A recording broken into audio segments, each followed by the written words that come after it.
Hey, it is your buddy, Peace and Harmony, with you here today. Much love going out to all the beautiful, empowered harmonizers.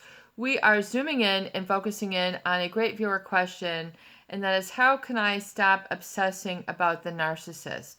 I get a lot of questions that sort of pivot around this question. I can't stop thinking about them. I have dreams. I have nightmares. I have these sort of ongoing thoughts. I can't stop thinking about them. And a lot of people then interpret this experience as perhaps I really love them. This is, meant that we're meant to be together. This is maybe because they're so important.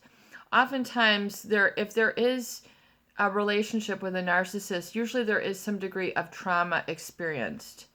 Trauma meaning something that you have experienced out of the relationship that makes your experience of life really less than easy. It creates a struggle. It creates a problem. It creates a conflict. It creates a sort of a power void or a power trap where you're kind of always struggling for your personal power or to be validated and accepted as you are. There's this, feeling in the relationship that you have to adjust to accommodate the narcissist. Otherwise, you're not fit for a relationship with them. And then many of the flying monkeys surrounding them are also, part of this. And they, to a degree, lesser or greater, people have bought into this, or that's just how they are. And they will just, act as if around others, and then have no problem, leading this sort of false life or having this false persona that they put on and take off, when they're around this people or this group of people. So it's very unique and individual towards each person. But if you have these ruminating thoughts, oftentimes there is, a feeling deep inside where you have to get to the, uttermost deep feeling, even if it is uncomfortable, even if it is unpleasant. If you're having these ruminating thoughts, oftentimes because it's there as a defense mechanism and it's trying to get your attention to be in the forefront of your mind so that you can work it out and think through things. But if you're in a habit or a reactiveness where you're not really sort of, reflecting on the relationship, or making a change is scary, intimidating. I can't make a change. I can't go less with them. I can't go less time. I can't go no contact. They're still in my mind. Oftentimes it's because, they have broken people down into that heightened level of arousal, which means you're on that automatic pilot, that auto suggestion that is fear-based, feeling that it's not love-based intrusive thoughts.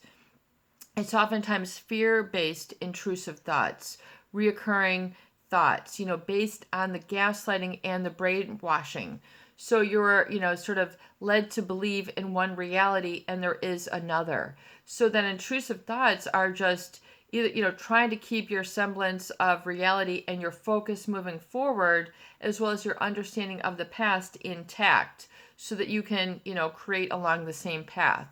But oftentimes those intrusive thoughts are really, really truly, beyond one's control in the beginning. In other words, it's an automatic reaction to really having that psychological hijacking or taking over that comes with more psychopathic, and really malignant narcissist brainwashing and gaslighting, where they've led you to believe and you bought in, you bit the carrot, you didn't realize, but you were sort of buying into their altered sense of reality as it relates to you and the relationship, which oftentimes is not based in truth. It is not based in the real. So the intrusive thoughts, the recurring thoughts, are to get you grounded, to get you going, oh my gosh, like, to come to, where you're at that junction of, do I continue with the relationship, the negative, orderly direction, thinking, feeling, and becoming, going in the wrong direction, or are you going to take the opportunity, even though these are painful thoughts, very uncomfortable, you're at that junction, at that crossroads. There was a a specialist named David Sandler, and he talks about in business conversations of it being like Wimp Junction. You know, are you just going to give in, give all the information, you know, or are you, you know, that's kind of off topic, but it's kind of like you're at a junction. You know, are you going to wimp out? Are you going to fall back and go to them? You have to understand though that going back to them, if they've been abusive, narcissistic, you know, abuse, neglect, that superiority complex, you know, where they just treat everybody else, including yourself perhaps, that you are not enough, that you are less than. It's time to get the tells and the red flags and to say, okay, there is something different and better for me. And even just going no contact and flying solo will be your next best step, even though it feels perhaps, you know, difficult, in the wrong direction, change. You know, those reoccurring thoughts are trying to get you, they've got the strength over you, basically, and are trying to, they're there for you to help sort of purge that fear that becomes toxic. But it's also sort of bringing it up in front of you so that you can deal with it and then move on. Confront it and move on. Deal with it and move on, meaning, you know, the recurring thoughts. Where are they? Who are they with? You know, see what your own self-talk is telling you. You know, then you need to identify and saying, you know what, it doesn't really matter who they were with. I actually feel sorry for the person who they were with. That person is in harm's way, and I don't have to inform them. That is their job. But, you know, you have to kind of come to terms and settle the score within yourself, and then understand what is in your best interest. If you're not used to doing what's in your best interest, if you're habitually, you know, sort of becoming kind of, you know, codependent, or, you know, not feeling that you can have a different type of relationship or a different type of life or feeling, then you're going to stay in that rut. It's like, you know, having your tire in mud. It doesn't have any traction. It's just going to keep spinning and spinning.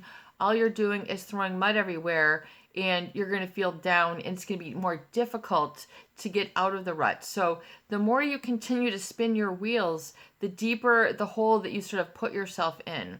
So realize it's meant to help you to get some traction and get the heck out of that rut. This is your buddy, Peace and Harmony, with you here today, and I hope that these videos do help. Please share, please subscribe, and please donate for more great tools, videos, discussion, and support. Peace out. Have a beautiful day.